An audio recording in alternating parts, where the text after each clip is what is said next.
everybody, and welcome back to my vlog series on various aspects of low brass playing.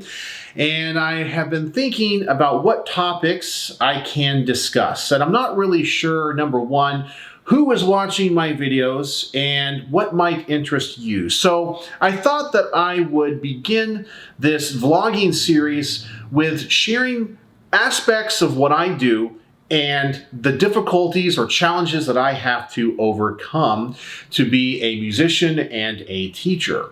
And so I thought I would start off with euphonium. Now, I know many of you have probably found my channel because I play trombone. And you're probably very interested in the etudes that I record and haven't even thought about euphonium.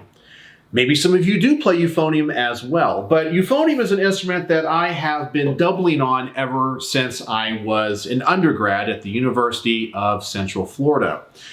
I think I should probably start with my experience with tuba euphonium instructors before I really get into what I think are the biggest challenges for a trombonist trying to play, learn, teach, or work in the world of euphonium. My very first teacher was named Chris Olka. Maybe you know who he is.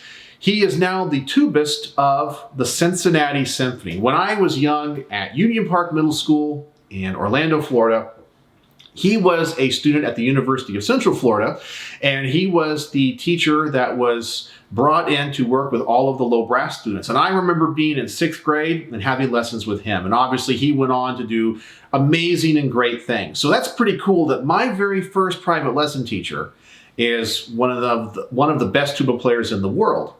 And then later when I got into college, and I had a very good friend named Jeff who was a tuba player, and myself being a bass trombone player, him and I played in ensembles all the time. Well, I wanted to participate in the tuba euphonium ensemble. So I got a euphonium and I joined the group. And of course, I struggled trying to learn the valves. And at first I was thinking about positions and how they correspond to valve combinations. Another interesting anecdote is that the professor at the time, the adjunct professor of tuba and euphonium at the University of Central Florida, where I was getting my undergrad, was Mike Roylance. And you might know that name because he's now the tubist of the Boston Symphony. So when it comes to my first teachers on a valved instrument, you have now the tubist of the Cincinnati Symphony and the tubist of the Boston Symphony. And I think that's really cool. I'm always amazed at the people that I have been surrounded by in my time in music and what they have gone on to do. And maybe I'll make another vlog about that.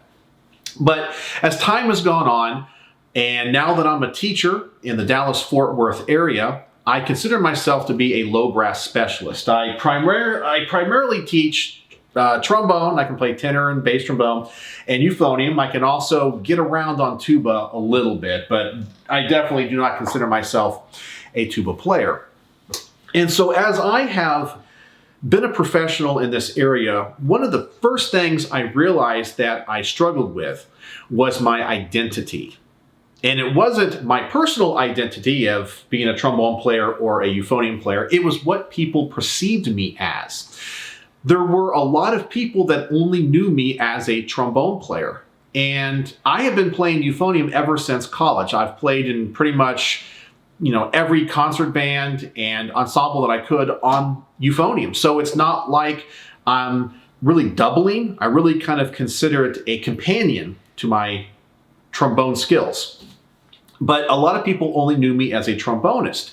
And so when I started to teach euphonium, there were people that were a little bit hesitant. They would go, I don't know, you're not really a euphonium player. You're a trombone player. I'm like, I get it. You know me as a trombone player.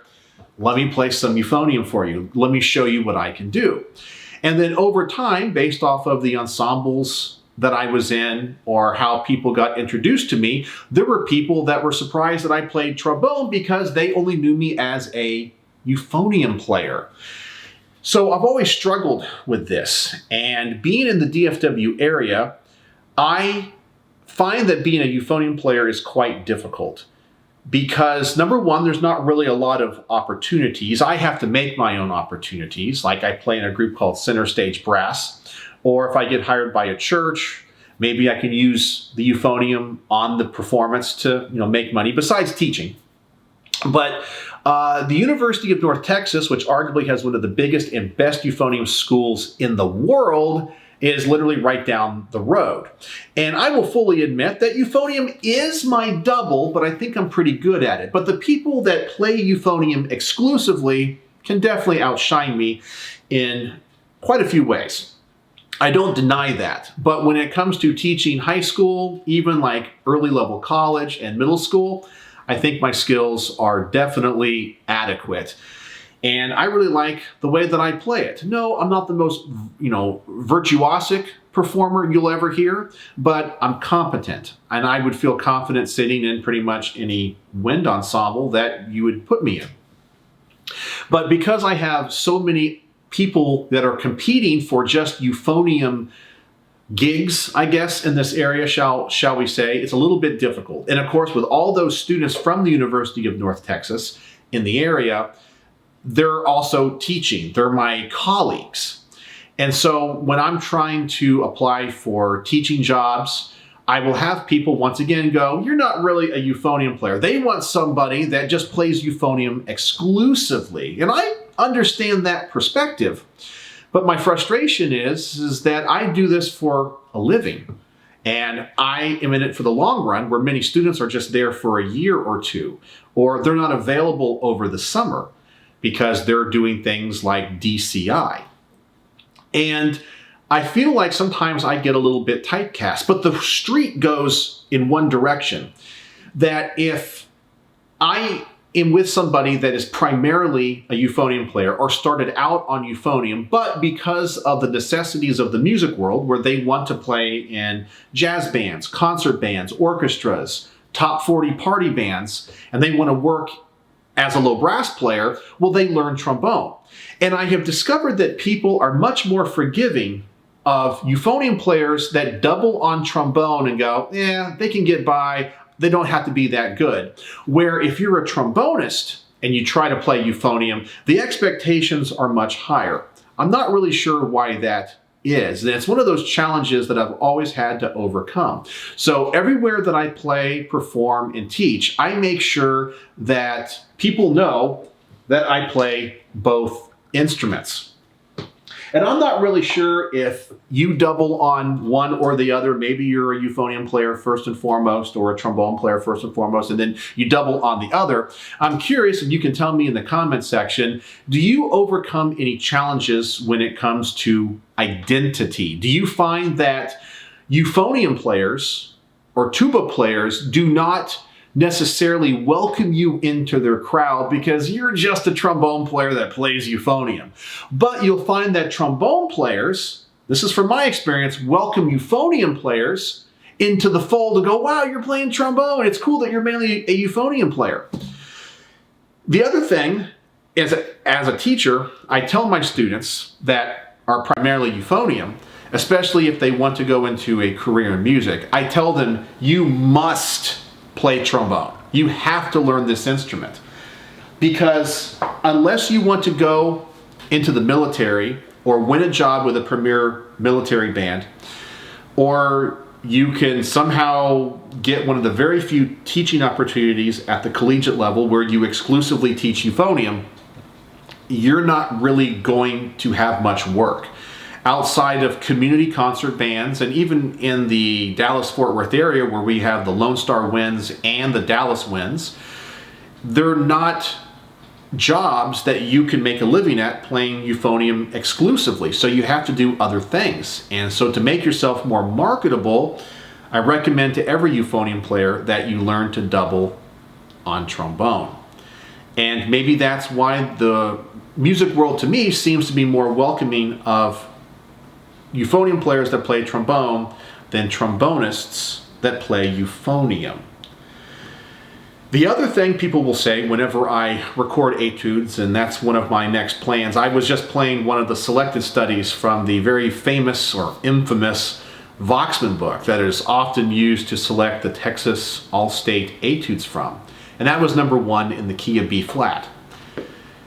is people will say, and of course online people can be hypercritical, they'll say, you sound like a trombonist playing euphonium, meaning the way that I use vibrato, the way that I phrase things.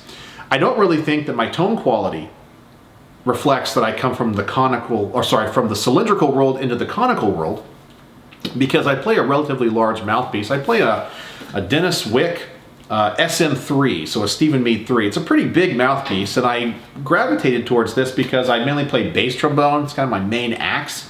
And so I wanted something that was a little bit larger. And my personal concept of sound for a euphonium is more of a European tenor tuba, something from the orchestral world, than it would be a soloist. So I've always felt like I have a relatively dark sound. But I don't think when I listen to myself that I sound like a trombonist playing euphonium. But conversely, I've had people say that think of me as a euphonium player. They're like, oh, you sound like a euphonium player playing trombone. I'm like, no, I don't. So I'm really kind of curious. What's your identity? If you're a doubler and you feel as equally qualified on both instruments, do you have a hard time getting people to accept you as one or the other? Or do you feel like in general the music world is pretty welcoming, and when you play euphonium, people are pleased with what you can do, and when you play trombone, they're pleased with what you perform and don't really say anything? But for me, it's always been kind of a struggle. And once again, maybe it's because I'm just kind of hyper aware of it because I'm surrounded in the DFW area by so many fantastic euphonium players that play the instrument exclusively, that people think, well, if you're just a doubler, I would rather go with somebody that plays the instrument on a full-time basis, which I think for those people in the long run limits their career choice opportunities. Because I know some people enjoy doing the drum corps international scene, but not a lot of people do that for their whole life. They kind of get a little bit burnt out. There's a reason why you don't see a lot of people that are coaches and caption heads that are in their 50s or 60s. They burn out when they're in their 20s and 30s. So you have to end up doing something else. So that's the topic of today's vlog, and kind of sharing my experiences. So I would love to have a discussion in the comments section. What are you? A trombonist? A euphonist? Do you feel as good on both? Are you a doubler on one? And do you feel that the music world might have a bias or be biased towards people that start on one instrument and move towards the other? Because that is definitely what I notice. I know many great euphonium players that are so-so on the trombone, but they can get around, and I would feel totally fine hiring them for your average brass ensemble or church gig. But many people that are from the euphonium world would not feel comfortable hiring me because I'm not one of them. I don't play euphonium exclusively. So it's just one of those things about the music business that I don't think gets talked about a lot. And that's one of the things I want to focus on my channel, is talk about things that might not be as politically correct. I've reached a point in my life where in some ways I just don't care anymore. Where when I was younger, I was worried about offending people and playing the political game. But now I just want to share my experiences, my thoughts. They could be right, they could be wrong, and I want to have a great discussion with you. So once again, let's have a great discussion in the comment section, and tell me about your history playing euphonium and trombone, what your identity is, and how you think it affects your playing career. So, as always, thanks for watching.